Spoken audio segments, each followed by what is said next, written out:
Pak, Rasul tidak pernah mengajarkan ulang tahun kelahiran, ulang tahun kematian, ulang tahun pernikahan, ulang tahun negara, ulang tahun organisasi. Itu mentashabbaha biqaum fahuwa minhum. Barang siapa yang menyerupai kaum, kamu sama dengan mereka. Yang melaksanakan itu orang Nasrani. Jangankan ulang tahun pribadi yang pakai lilin. Islam itu ilmiah. Coba lihat betapa bodohnya orang-orang kafir. Sudah dipasang lilinnya, baru ditiup. Untuk ditiup kenapa dipasang? Dan kelihatan bodoh. Pasang lilinnya, tiup lilinnya. Yang kedua, tradisi minta panjang umur. Tidak ada doa minta panjang umur, yang ada berkah.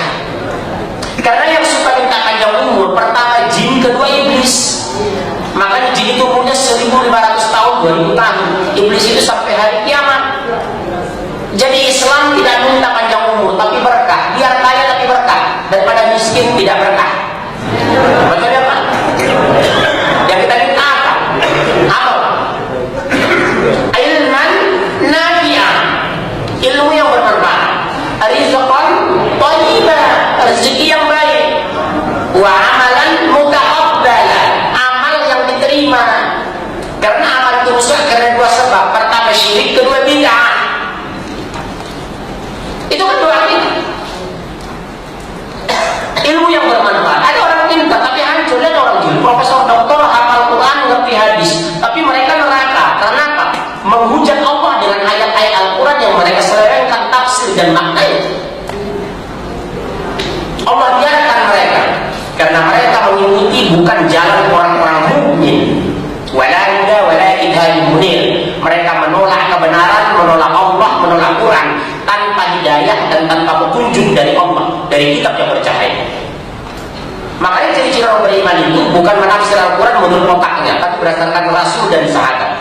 Saya ulangi, tafsir yang paling afdal adalah tafsir ayat bil ayat, Al-Quran di tafsir Al-Quran, dan tafsir ayat bil hadis, Al-Quran di tafsir hadis. Tidak semua orang punya otoritas bisa menafsir Quran karena dia tidak memahami Al-Quran. Betul? Nah, kemudian digantilah istilah ulang tahun milad. Masjid ada miladnya, orang ada fitrahnya 70. Itu bukan dari Islam, bos.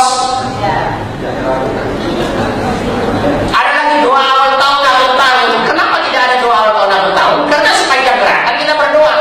Masuk masjid kita berdoa, keluar masjid berdoa, menggauli istri berdoa, masuk WC berdoa, mau masuk rumah berdoa, mau berbusana berdoa, bercermin berdoa. Jadi tidak ada doa awal tahun, akhir tahun. Itu dhaif. Yang kedua, tidak ada pembuka kajian untuk mengambil keberkahan dari pengajian yang kita baca Al-Quran, Al-Fatihah.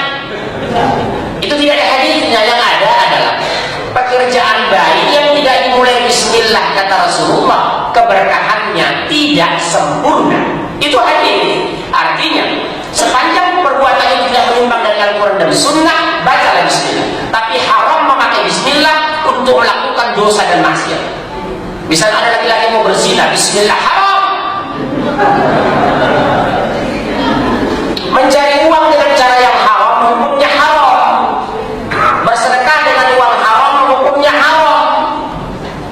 Mengkritisi orang dengan cara begini, hukumnya haram. Betul ya Ustaz? Beliau ini dari Demokrat, saya lihat bajunya, subhanallah. Makanya saya sengaja saya pakai warna merah supaya berani saya. Jadi itu nggak boleh. Kita sampaikan kepada orang, tidak ada. Cuma saya susah membicarakan, mengangkat ini sebagai topik sentral. Kenapa Pak?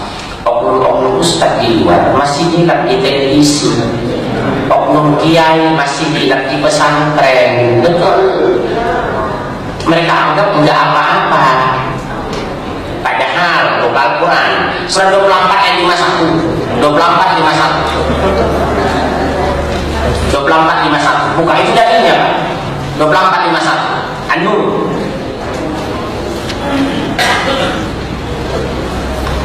Ya. Surah 24 ayat 51.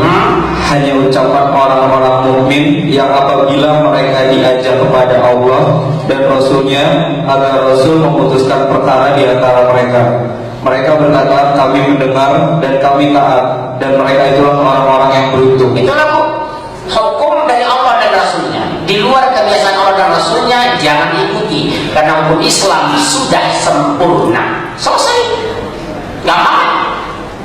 Jadi jangan ada berdalih kata guru saya, kata kiai saya, kata ustaz saya. Al-Quran diturunkan kepada Allah, bukan kepada kiai, bukan kepada saya, bukan kepada Jepri, bukan kepada Mama Dede.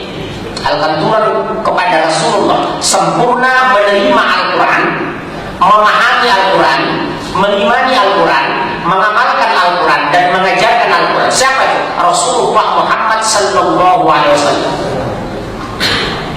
Jelas?